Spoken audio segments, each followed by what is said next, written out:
আপনারা হযরত শাহজালাল রহমতুল্লাহ আলাইহির কথা জানেন। তিনি সিলেটে কেন আসছিলেন? রাজা গৌরগোবিন্দ ছিল, তার শাসনামলে একজন মুসলিম তার ছেলের আকিকা করছিল গরু জবাই দিয়ে, বলা হয় তার নাম বুরহান উদ্দিন।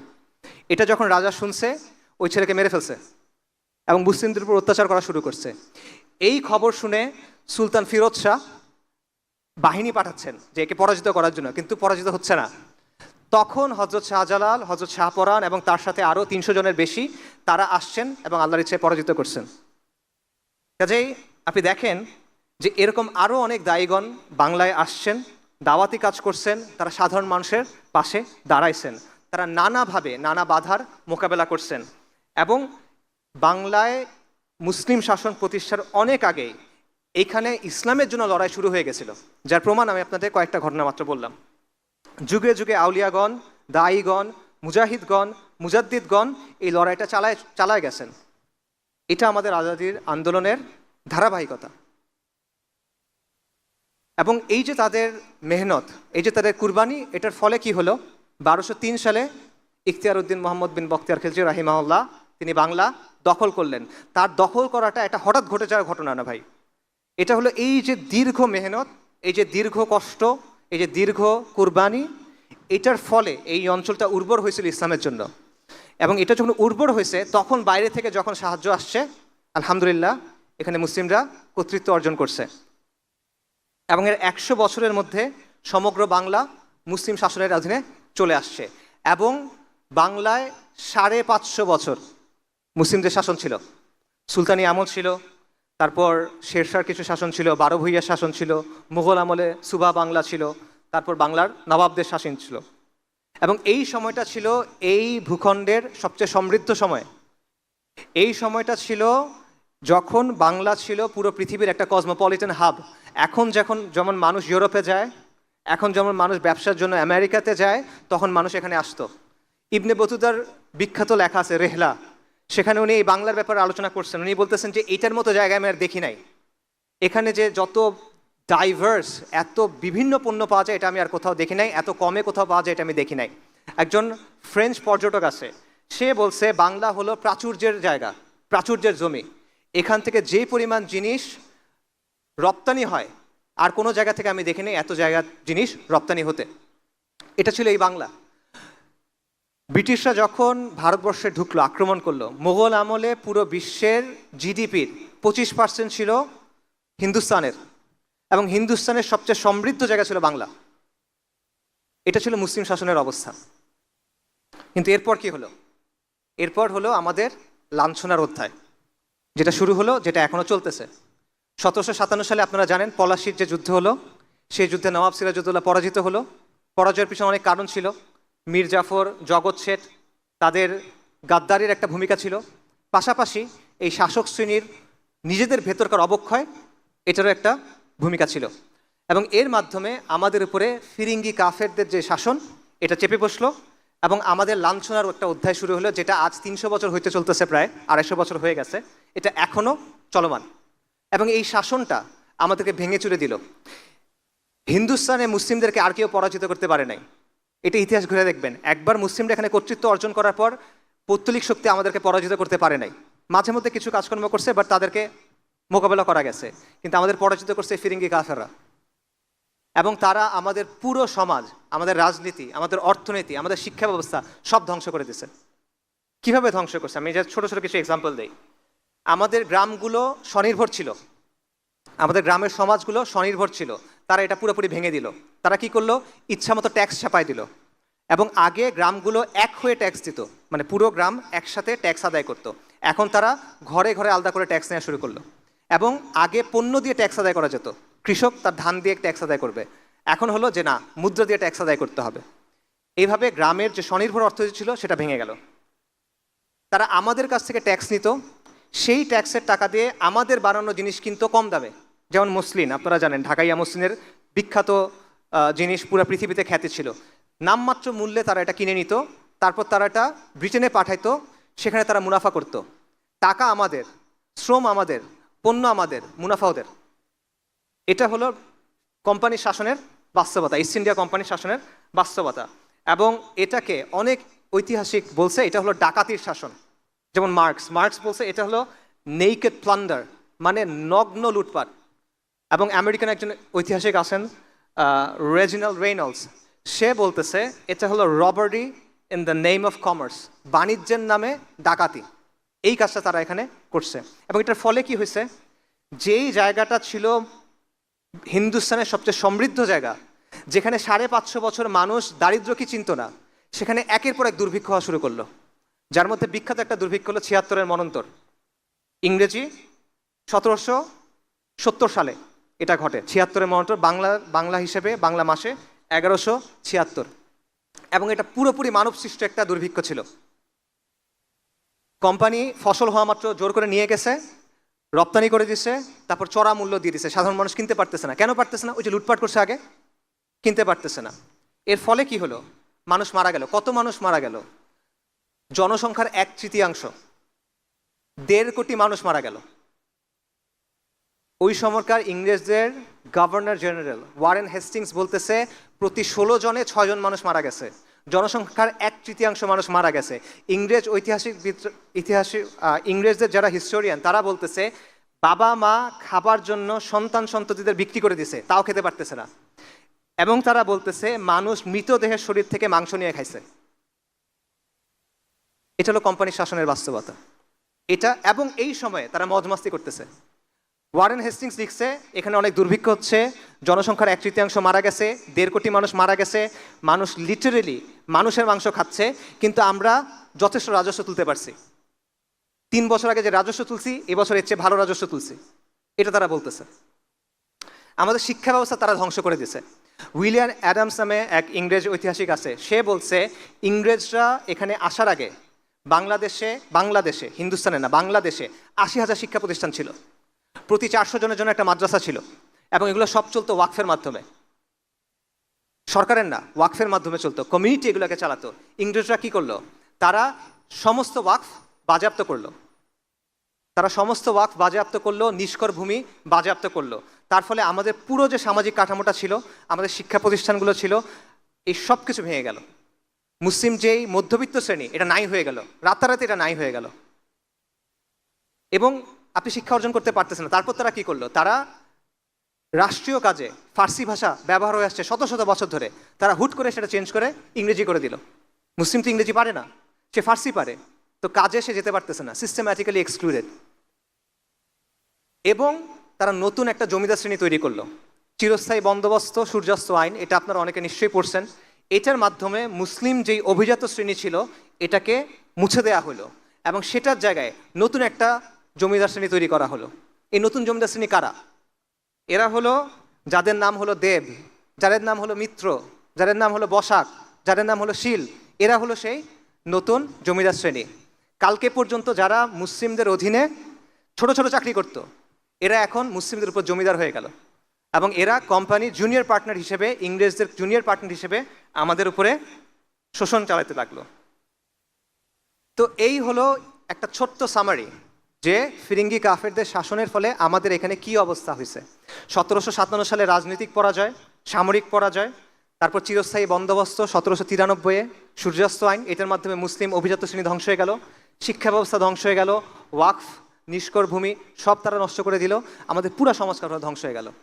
যারা ছিল হিন্দুস্তানের শাসক, যারা ছিল এইখানের কর্তৃত্বের অধিকারী, সম্মান এবং মর্যাদার অধিকারী, তারা অল্প কয়েক দশকের মধ্যে নিরক্ষর, অশিক্ষিত, দুর্বল, লাঞ্ছিত হয়ে গেল। এটা হলো আমাদের লাঞ্ছনার অধ্যায়। এবং একজন আইরিশ দার্শনিক আছে, এডমন্ড বার্গ, বিখ্যাত দার্শনিক, সে বলছে যে কোম্পানি বা ফিরিঙ্গিদের যে শাসনটা এখানে ছিল, এটা হলো আ রুল অফ ভায়োলেন্স অ্যান্ড অপ্রেশন, সহিংসতা আর জুলুমের শাসন, আর টাইরানি দ্যাট নেভার রেস্টেড, নিরন্তর স্বৈরাচার, নিরন্তর অত্যাচার। এবং বলছে এটা হলো নেকড়ের শাসন, আ রুল অফ ওলস। কিন্তু এখানে আসলে শেষ না, এইখানে আমাদের আজাদির আন্দোলনের নতুন ধারা কিন্তু এই সময়ে শুরু হওয়া। ইংরেজ শাসনের প্রথম 100 বছরে মুসলিমরা কি করছে, তারা একের পর এক বিদ্রোহ করছে। লর্ড ক্লাইভ, সোকল লর্ড, সে ব্রিটেনে এক চিঠি পাঠাইছে, সেখানে সে বলছে মুসলিমরা সবসময় বিদ্রোহের জন্য প্রস্তুত, যখন তারা মনে করে সাফল্যের একটু সম্ভাবনা আছে তারা বিদ্রোহ করে। আরেক সোকল লর্ড ছিল লর্ড ক্যানিং, সে বলছে যে ব্রিটিশ শাসনের প্রথম 100 বছরে মুসলিম মানে ছিল বিদ্রোহ। হিন্দুরা কিন্তু বিদ্রোহ করে নাই, তারা কিন্তু ব্রিটিশ শাসনকে স্বাগত জানাইছে, কিন্তু মুসলিমরা ক্রমাগত একের পর এক বিদ্রোহ করে গেছে। কীরকম? পলাশির ঘটনা হলো 1757 সালে, এর মাত্র 6 বছর পর 1763 সালে একটা জনযুদ্ধ এই বাংলায় শুরু হয়। আপনারা ফকির মজনু শাহর নাম শুনছেন। ফকির মজনু শাহ যে আন্দোলন শুরু করছিলেন সেটা হলো পুরো এই বাংলায় ইংরেজ শাসনের বিরুদ্ধে একটা গেরিলা যুদ্ধ। হিস্ট্রি পড়ে দেখেন, এটা ঐতিহাসিকদের কথা, এটা হলো ইংরেজ শাসনদের বিরুদ্ধে একটা গেরিলা যুদ্ধ। অল্প কয়েক হাজার মানুষের তারা শুরু করছিল। তারা প্রথম আক্রমণ করছিল ঢাকাতে, ইংরেজের একটা কুঠিতে, তারপর এটা পুরো বাংলায় ছড়ায় পড়ে এবং এক পর্যায়ে এই তাদের বাহিনীতে 50,000 মানুষ হয়ে যায়। এবং ফকির মজনু শাহর পরিচয় কি এটা কিন্তু কেউ নিশ্চিত না এখনো পর্যন্ত। খুব ইন্টারেস্টিং ব্যাপার, এই আন্দোলন 1763 থেকে শুরু করে 1800 সাল পর্যন্ত চলছে, 38 বছর বা 37 বছর, প্রায় 4 দশক ধরে চলা একটা আন্দোলন। এটা কে শুরু করলো তার পরিচয়টা কেউ জানে না এখনো, ইংরেজরা তার পরিচয় সংরক্ষণ করে নাই। কিন্তু অনেক ঐতিহাসিক বলেন যে তার পরিচয় হলো নূর উদ্দিন মোহাম্মদ বাকির জং, যিনি একটা মুঘল শাহজাদা, এটা অনেকে দাবি করে থাকেন। এবং এই সময়ে অনেকগুলো বিদ্রোহ ঘটলো যেগুলো একই সাথে জড়িত, যেমন ত্রিপুরাতে শমশের গাজীর বিদ্রোহ, সন্দ্বীপে আবু তোরাবের বিদ্রোহ, মোমেন শাহিতে করম শাহের বিদ্রোহ, এবং একের পর এক এরকম বিদ্রোহ চলতে থাকে কন্টিনিউয়াসলি 3 দশক। এই সময়টায় যখন বাংলায় ফকির মজনু শাহর নেতৃত্বে এই লড়াই চলতেছে বা তার অনুসারীরা লড়াই করতেছে, তখন 1798 সালে মহীশূরে টিপু সুলতান, মহীশূরের বাঘ, ইংরেজদের বিরুদ্ধে জিহাদ করতেছেন এবং তিনি এই জিহাদে শহীদ হয়ে গেলেন। তিনি যখন শহীদ হয়ে গেলেন তখন তাকে যে পরাজিত করছিল সেই ইংরেজ বাহিনীর প্রধান ছিল কর্নওয়ালিস। কর্নওয়ালিস যখন কলকাতায় আসলো তখন কলকাতার যারা ধনিক শ্রেণী, কলকাতার যারা জমিদার, কলকাতার যারা বাবুরা, তারা কি করলো? তারা তাকে একটা স্বাগতম জানাইলো, তারা তার জন্য একটা অনুষ্ঠান করলো, তারা তার জন্য বাংলা এবং ফরাসিতে একটা মানপত্র লিখে দিল। এটা ছিল বাস্তবতা। এরপর শুরু হয় উপমহাদেশের বা হিন্দুস্তানের সম্ভবত সবচেয়ে শক্তিশালী যে তাজদিদের ধারা, সেটা হলো শাহ ওয়ালিউল্লাহ মুহাদ্দিস দেহলভী রাহিমাহুল্লাহ তার শুরু করা তাজদিদ। এটা শুরুটা হলো দিল্লিতে একটা ছোট মাদ্রাসা ছিল, মাদ্রাসার রাহিমিয়া। এই মাদ্রাসার প্রতিষ্ঠাতার নাম হলো শাহ আব্দুর রাহিম। আপনারা ফতোয়া আলমগীরির নাম শুনছেন? ফতোয়া হিন্দিয়া, এটা একটা কমিটি তৈরি করছিল, সংকলন করছিল। এই কমিটিতে শাহ আব্দুর রাহিম ছিলেন এবং তার মাদ্রাসা ছিল মাদ্রাসার রাহিমিয়া। এই মাদ্রাসার যে প্রতিষ্ঠাতা শাহ আব্দুর রহিম, তার ছেলের নাম হলো শাহ ওয়ালিউল্লাহ মুহাদ্দিস দেহলভী রাহিমাহুল্লাহ। বলা হয় উনি হলেন শেখুল ইসলাম ইবনু তাইমিয়া এবং ইমাম আল গাজ্জালির মিক্স, এবং এই মিক্স খালি উপমহাদেশে সম্ভব, আর কোথাও আসলে সম্ভব না। তো উনি তাজদিদের একটা ধারা শুরু করলেন, উনি ইলমি একটা ধারা শুরু করলেন। তার ছেলে হলো শাহ আব্দুল আজিজ মুহাদ্দিস দেহলভী রাহিমাহুল্লাহ। 1803 সালে তিনি একটা ফতোয়া দিলেন। এই আলোচনা আমি অন্য জায়গাতেও করছি, আপনারা শুনছেন নিশ্চয়ই, অন্যদের কাছেও শোনার কথা, বিখ্যাত ঘটনা। 1803 সালে তিনি একটা ফতোয়া দিলেন, সেটা হলো ইংরেজদের শাসন, ফিরিঙ্গিদের যে শাসন, এই শাসনটা যেহেতু ইসলাম এখানে নাই, তাহলে ভারতবর্ষ, হিন্দুস্তান এখন দারুল হার্ব, ফিকের দৃষ্টিতে এটা দারুল হার্ব। শাহ আব্দুল আজিজের এই ফতোয়া তখন অনেকেই গ্রহণ করে নিল এবং শাহ ওয়ালিউল্লাহ মুহাদ্দিস দেহলভীর যে তাজদিদের ধারা, শাহ আব্দুল আজিজ রাহিমাহুল্লাহর যেই ফতোয়া, এটার ফলাফল হলো তরিকায় মুহাম্মাদিয়া আন্দোলন বা জিহাদ আন্দোলন। এটা এই নামেই পরিচিত, জিহাদ আন্দোলন। ইংরেজরা এটাকে বলে ভারতবর্ষের ওয়াহাবি আন্দোলন, কিন্তু এটা আসল নাম হলো তরিকায় মুহাম্মাদিয়া। ইমাম সাইয়্যেদ আহমেদ শাহিদ, আপনারা তার নাম শুনছেন, তিনি এই আন্দোলন শুরু করলেন। ওনার জন্ম হলো 1786-তে। উনি একজন কোরাইশি হাশেমি পরিবার থেকে, হাশেমি বনু হাশেমের থেকে, এবং উনি আলেম ছিলেন না, উনি একজন যোদ্ধা ছিলেন, উনি একজন আবেদ ছিলেন, উনি একজন জাহিদ ছিলেন, এবং ওনার ব্যাপারে যত বর্ণনা আছে এটা শুনে মনে হয় যে উনি একজন ওয়ালি ছিলেন আল্লাহ। উনি একটা জামাত তৈরি করলেন, যে জামাতটার নাম হলো তরিকায়ে মুহাম্মাদিয়া, এবং তাদের উদ্দেশ্য ছিল ভারতবর্ষ, হিন্দুস্তানে মুসলিমদের জন্য একটা ভূখণ্ডে ইসলামী শাসন কায়েম করা। তাদের স্লোগান ছিল এলাই কালেমা রাব্বুল আলামিন ইহিয়া সুনানে সাইয়্যিদুল মুরসালিন। আল্লাহ রাব্বুল আলমের কালেমাকে উঁচু করা, নবী সাল্লাল্লাহু আলাইহি ওয়াসাল্লামের সুন্নাহকে জীবন্ত করা। উনি পুরো ভারতবর্ষে সফর করে বেড়ালেন। 1812 সালে একবার, 1821-এর পরে একবার, পুরো ভারতবর্ষে সফর করলেন এবং সফর করে উনি মানুষকে তাওহীদ, ঈমান সুন্নাহ শিক্ষা দিলেন এবং কুফর, শিরক, বিদা, জাহিলিয়াত থেকে ফেরত আসার জন্য আহ্বান করলেন। এটা প্রথমবার, প্রথম সফরের সময় পুরো ভারতে একটা নেটওয়ার্ক তৈরি হলো। পরের বার যখন গেলেন তাহলে বায়াত নিলেন। আগেরবার বায়াত ছিল তরিকায় মুহাম্মাদিয়ার বায়াত, পরের বারে বায়াত ছিল জিহাদের বায়াত। এবং এই তরিকায় মুহাম্মাদিয়া আন্দোলন পরবর্তীতে 1831 সালে, একটু আগে বলতেছিলাম, 6ই মে বালাকোটের প্রান্তরে শিখদের সাথে লড়াইয়ে তিনি সৈয়দ আহমেদ শহীদ হয়ে যান। শাহ মোহাম্মদ ইসমাইল রাহিমাহুল্লাহ তিনিও শহীদ হয়ে যান। কিন্তু এই আন্দোলনের প্রভাবটা এরপরে থেকে যায়। আমি একটু আগেই বলছি, উপমহাদেশের যতগুলো দিনী ধারা আছে এগুলো কোনো না কোনোভাবে এই তরিকায় মুহাম্মাদের সাথে যুক্ত। আকাবিরে দেওবন্দ, আকাবিরে আহলুল হাদিস সবাই এটার সাথে যুক্ত। হাজি ইমদাদুল্লাহ মুহাজির মাক্কি রাহিমাহুল্লাহ, আকাবিরে দেওবন্দ, তার ব্যাপারে বলা হয় তার বয়স যখন 3 বছর তখন তাদের গ্রামে সৈয়দ আহমেদ শহীদ আসছিল এবং সৈয়দ আহমেদের শহীদের কোলে তাকে দেওয়া হয়েছিল। উনি তার কাছে বায়াত করছিলেন এবং তিনি শাহ মোহাম্মদ ইসহাকের কাছে শিখছিলেন, যিনি শাহ আব্দুল আজিজের নাতি। উপমহাদেশে আহলে হাদিসদের যারা বড় ব্যক্তি, দুজন বড় ব্যক্তি আছে, সৈয়দ নাজির হোসেন দেহলভি এবং নওয়াব সিদ্দিক খান ভূপালি বা কান্নৌজি, এনারা সবাই সৈয়দ আহমেদ শহীদের দ্বারা প্রভাবিত। উপমহাদেশের যে কারামত আলী জৈনপুরি রাহিমাহুল্লাহ, তার নাম আপনারা শুনছেন, ওনারা সৈয়দ আহমেদ শহীদের খলিফা। সবগুলো ধারা এটার দ্বারা প্রভাবিত এবং তারা তাসদিদের একটা ধারা চালু করলেন এবং এটা বাংলাদেশেও ছিল। বালাকোটে বাংলাদেশের মুজাহিদ শহীদ হয়েছেন, সৈয়দ আহমেদ শহীদের কাছে বাংলাদেশের মানুষ বায়াত করছে। তিতুমির রাহিমাহুল্লাহ বাংলার না, তিনি সৈয়দ আহমেদ শহীদের খলিফা ছিলেন। তিনি সৈয়দ আহমেদ শহীদের সাথে হজে গেছিলেন এবং সৈয়দ আহমেদ শহীদের একজন বিখ্যাত খলিফা ছিলেন মাওলানা ইনায়েত আলী। উনি বাংলাদেশের এই যে উত্তরবঙ্গের যে এরিয়াটা, এখানে এসে দীর্ঘ সময় দাওয়া করছেন এবং বাংলাদেশের যে মানুষ, বাংলাদেশের ছোট ছোট গ্রামের মানুষ, তারা মুষ্টি বলতো, এটা ছোট ছোট করে চাল দিত, প্রত্যেক ঘর থেকে চাল দিত। কেন? ওনারা জিহাদ করবেন, এই জিহাদের জন্য আমরা এটা দিচ্ছি।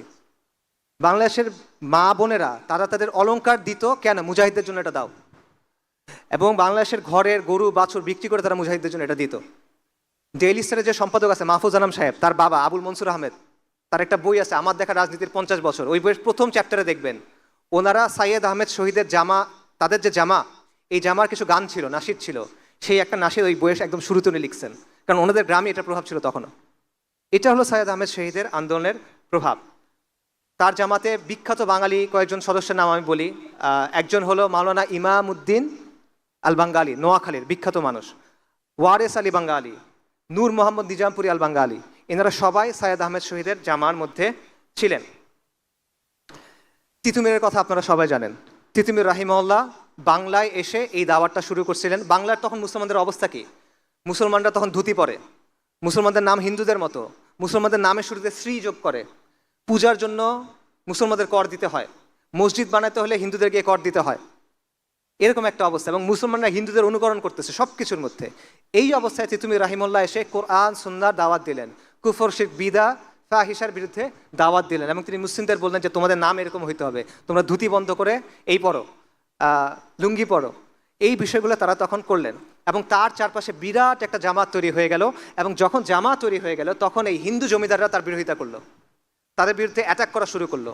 এবং তখন নারিকেল বাড়িয়াতে একটা বিরাট মসজিদ ছিল, সেইখানে তারা একটা কেল্লা তৈরি করলো যেটার নাম হলো বাঁশের কেল্লা। এবং খণ্ড খণ্ড যুদ্ধ হলো, যেখানে তারা ইংরেজ আর্মিকেও পরাজিত করলো। 1830 নভেম্বর থেকে 1831 নভেম্বর পর্যন্ত 24 পরগনা এবং নদিয়ার বিশাল এলাকা তিতুমির রাহিমাহুল্লাহ যে জামাত দখল করে রাখছিল এবং তিনি সেখানে ইসলামী শাসন কায়েম করছিলেন। তিনি নিজেকে বাদশা ঘোষণা করছিলেন এখানে, এবং ওখানে কাজী ছিল, ওখানে ইসলামী শরিয়া অনুযায়ী আদালত ছিল, বিচার হইতো। পরবর্তীতে 1831 সালে 19 নভেম্বর বাঁশের কেল্লায় ইংরেজদের বিশাল বাহিনী আসলো। ফজরের পর আক্রমণ হলো। তিতুমির রাহিমাহুল্লাহ তার সন্তান সহ তার জামাত সহ শহীদ হয়ে গেলেন। তার বাহিনীর সেনাপতি ছিল গোলাম মাসুম, তার ভাগ্নে। তাকে ইংরেজরা বলল যে তুমি মাফ চাও, ক্ষমা চাও, তোমাকে ছেড়ে দিব। উনি বললেন আমরা ফিরিঙ্গি কাফেরদের কাছে মাফ চাইব না। তখন ওনাকে ওইখানে ফাঁসি দেওয়া হলো। এবং তখন ইংরেজ বাহিনীর এক মেজর বলতেছিল যে আমরা আজকে জিতছি, কিন্তু আজকে যারা প্রাণ দিছে সে তার নিজের ধর্মের জন্য যুদ্ধ করছে এবং সে তার দেশের জন্য যুদ্ধ করছে এবং তারা মহাপুরুষ। ইংরেজরা এটা বলতেছে। এটা হলো আমাদের আজাদির আন্দোলনের ধারা, এটা হলো আপনার পূর্বপুরুষ ভাই। হাজী শরীয়তুল্লাহর আন্দোলন, ফরাইজি আন্দোলন নিয়ে আমি দীর্ঘ আলোচনা করছি অন্য জায়গায়, এখানে অত কথা বলবো না। ফরাইজিদের অবস্থা সেম ছিল, বাংলার অবস্থা একই রকমের ছিল, একই রকমের কুসংস্কার, একই রকমের বেদা, একই রকমের শিরকি প্রথা বাংলার মধ্যে ঢুকে গেছিল। পার্থক্য হলো তরিকায় মুহাম্মাদিয়া এবং তিতুমির সরাসরি লড়াই শুরু করছেন, কিন্তু হাজী শরীয়তুল্লাহ এটা করতে পারেন নাই। তারা প্রথমে সমাজের মধ্যে দাওয়াতি কাজ করছেন, ইসলাহি কাজ করছেন, মানুষকে দিনের দিকে ডাকছেন। পরবর্তীতে তারা আন্দোলন সংগ্রাম করছেন। কীরকম? তারা কর দেন নাই, অসহযোগ আন্দোলন করছেন, তারা নীলকরদের কুঠি ঘেরাও করছেন, তারা কৃষক বিদ্রোহ করছেন, তারা খাসমহল দখল করে নিছেন। এবং তারা কি করছেন, তাদের যে অঞ্চল ছিল, যেই অঞ্চলে তাদের নিয়ন্ত্রণ ছিল, সেখানে তারা শরিয়া অনুযায়ী বিচার করতেন। অর্থাৎ ব্রিটিশ শাসনের অধীনে থেকে তারা নিজস্ব একটা ছায়া শাসন ব্যবস্থা গড়ে তুলছিলেন। এটা হলো ফরাইজি আন্দোলনের অবস্থা। এবং ফরাইজি আন্দোলনের স্লোগান ছিল যে তারা বলছিল যে জমিন যার, লাঙ্গল যার, জমিন তার। এবং তাদের স্লোগান ছিল যে সৃষ্টি যার, আইন তার। এগুলো তাদের স্লোগান। এবং এই যে তরিকায় মুহাম্মাদিয়া যে আন্দোলন, জিহাদ আন্দোলন, তিতুমির রাহিমাহুল্লাহ যে আন্দোলন, হাজী শরীয়তুল্লাহ যে আন্দোলন, এগুলো সব একসুতায় গাথা। এবং এটা কীরকম ছিল যে ফরাজি আন্দোলনের প্রভাব ছিল বাংলার পূর্ব দিকে এবং দক্ষিণ দিকে, আর তরিকায় মুহাম্মাদিয়ার যে আন্দোলন, এটার প্রভাব ছিল উত্তর এবং পশ্চিমবঙ্গে। এবং এই দুটো মিলে পুরো বাংলা কাভার হয়ে যায়। এবং ইংরেজরা এই দুটাকে একই মনে করতো, এই জন্য তারা দুটাকেই বলতো ওয়াহাবি আন্দোলন, যদিও এই দুটার মধ্যে কিছু পার্থক্য ছিল। এরপর হলো ওলামায়ে সাদিকপুর। এটা হলো সৈয়দ আহমেদ শহীদের আন্দোলনের সবচেয়ে সক্রিয় যে ধারা, সেটা হলো ওলামায়ে সাদিকপুর। সৈয়দ আহমেদ শহীদ 1831 সালে শহীদ হয়ে গেলেন। তার দুজন বিখ্যাত খলিফা ছিলেন, একজনের নাম একটু আগে বলছি, মাওলানা উইলায়াত আলী এবং মাওলানা ইনায়াত আলী রাহিমাহুমুল্লাহ। তারা হলেন পাটনার সাদিকপুরের একটা সম্ভ্রান্ত পরিবারের সন্তান, আলেম ছিলেন তারা। তারা 1840 সালের দিকে ঠিক করলেন যে না, এই ফিরিঙ্গিরের বিরুদ্ধে আমরা আবার জিহাদ শুরু করব। এবং তারা পুরো ভারতে আবার নেটওয়ার্ক করে তুললেন। তারা যুদ্ধ শুরু করলেন কোথায়? ওয়াজিরিস্তানে, সিত্তানায়। আর তাদের দাওয়াতি কেন্দ্র ছিল পাটনায়। আর তারা পুরো হিন্দুস্তান থেকে মানুষকে, অর্থকে সেখানে পাঠাতেন। এবং বাংলায় তাদের দাওয়াতি কাজ ছিল, বিশেষ করে মাওলানা ইনায়াত আলী রাহিমাহুল্লাহ এই বাংলার উত্তরবঙ্গে তাদের ব্যাপক কাজ ছিল। এবং 1845 থেকে শুরু করে প্রায় 30 বছর ক্রমাগত তারা ব্রিটিশদের বিরুদ্ধে ফাইট করে গেছেন। ব্রিটিশরা তাদের পরাজিত করার জন্য একের পর এক বাহিনী পাঠিয়েছে, পরাজিত করতে পারে নাই। এবং তারা বলছে এরা হলো হিন্দুস্তানে আমাদের শাসনের জন্য একটা চিরস্থায়ী হুমকি, পরাজিত করতে পারে নাই তাদেরকে। এবং বাংলায় যেটা বললাম, তরিকায় মুহাম্মাদিয়ার যে আন্দোলন, মাওলানা উলামায়ে সাদিকপুরের যে আন্দোলন, সেটার অবস্থান ছিল। এবং তাদের এখানে দাওয়াতি কাজকর্ম ছিল, যেটার প্রভাব এখনও বিদ্যমান। এবং শেখ ডক্টর আসাদুল্লাহ গালিব, তার একটা থিসিস আছে, সেখানে তিনি বলতেছেন যে মাওলানা ইনায়াত আলী দাওয়াতের কারণেই এই অঞ্চলগুলো এখন আহলে হাদিস, কারণ তাদের মধ্যে প্রোটো আহলে হাদিস কিছু ব্যাপার ছিল। একটা ইন্টারেস্টিং বিষয় হলো মাওলানা ইনায়াত আলী ওয়াজিরিস্তানে জিহাদ করছেন, জিহাদ আন্দোলনকে তিনি অর্গানাইজ করছেন। আবার তিনি বাংলায় ছিলেন, বাংলায় দাওয়াতি কাজ করছেন, কিন্তু বাংলায় কিন্তু তারা জিহাদ করেন নাই। ফরাজি আন্দোলন বাংলায় জিহাদ করে নাই, কিন্তু তারা ওয়াজিরিস্তানে এবং বালাকোটে সাহায্য পাঠাইছে, তিতুমিরের কাছে সাহায্য পাঠাইছে। এটা কেন? এটার সুনির্দিষ্ট কোনো উত্তর জানা যায় না। তবে এটার একটা ব্যাখ্যা হইতে পারে এরকম যে ওইখানের যে বাস্তবতা, সিত্তানার যে বাস্তবতা, দুর্গম অঞ্চল, পাহাড়ি অঞ্চল, সীমান্তবর্তী অঞ্চল, ওইখানকার মানুষ হলো গোত্রীয় মানুষ, যোদ্ধা মানুষ। এই বাস্তবতাগুলো এখানে ছিল না, যেই কারণে এখানে তারা দাওয়াতি কাজ করছেন, কিন্তু লড়াই করেন নাই। আল্লাহু আ'লাম। এরপর হলো 1857 সালের মহা অভ্যুত্থান, যেটাকে ইংরেজরা সিপাহী বিপ্লব বলে। এটা সিপাহী বিপ্লব না, এটা হলো ইংরেজ শাসনের বিরুদ্ধে একটা অভ্যুত্থান, একটা সশস্ত্র অভ্যুত্থান ছিল এটা, যেটা ব্যর্থ হয়েছিল।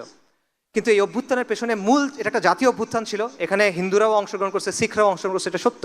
কিন্তু এখানে মূল চালিকা ছিল মুসলিমরা, এটা ব্রিটিশ ঐতিহাসিকরা স্বীকার করে। এবং তরিকায় মুহাম্মাদিয়ার যেই নেতারা ছিলেন, তারা এখানে ব্যাপক ভূমিকা রাখছেন। যেমন মাওলানা ইনায়াত আলী, মাওলানা উলায়াত আলী হায়দ্রাবাদের যে মুসলিম সেনারা ছিল, সৈনিকরা ছিল, তাদের উদ্বুদ্ধ করছিল যে তোমরা এদের বিরুদ্ধে বিদ্রোহ করো।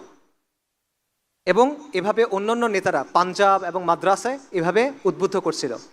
মাওলানা আহমদুল্লাহ শাহ নামে একজন মানুষ ছিলেন রাহিমাহুল্লাহ, তিনি ইন্ডিয়া ঘুরে ঘুরে মুসলিমদের কাছে বয়ান করতেন যে এই ফিরিঙ্গি কাফেরদের বিরুদ্ধে আমাদের জিহাদ করতে হবে, এরা আমাদের উপর অনাচার করতেছে, এরা আমাদের উপর কুফর চাপায় দিছে, এদের বিরুদ্ধে আমাদের জিহাদ করতে হবে।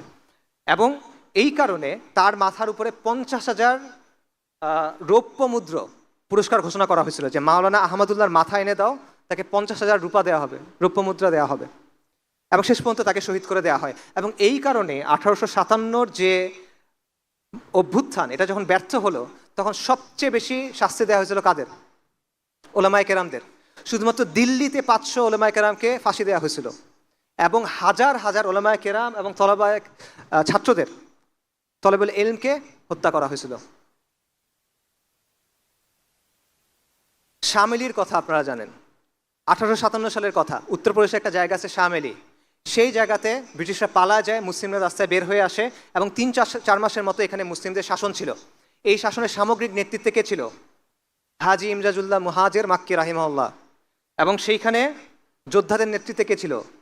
মানুল্লাহ কাসেম নানুতুবি রাহিমাহুল্লাহ। এবং সেখানে কাজী ছিল, কাজী কে ছিল?